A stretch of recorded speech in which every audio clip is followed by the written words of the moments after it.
totoo lang, kuya, hindi ko po talaga na-expect na magsasama po si mommy and daddy ng ganon.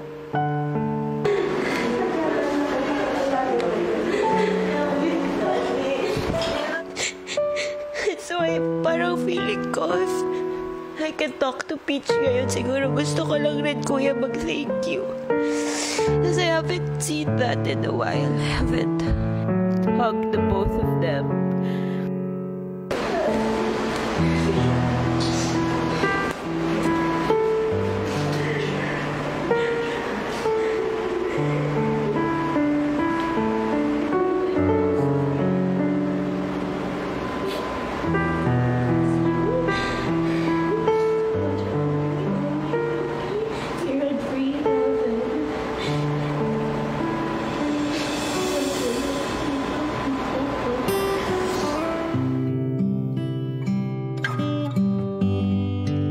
Sobrang laking bagay po sa akin, kuya, na makapagpaalam kay Peach. Palakas niya po yung loob ko, seeing her one last time.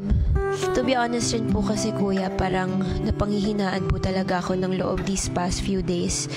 Minsan dumadating po sa point na hindi ko na po alam kung ano yung pinaglalaban ko dito. But seeing Peach again made me want to fight even harder here. I just know she wants to tell me, kuya, that she's proud of me.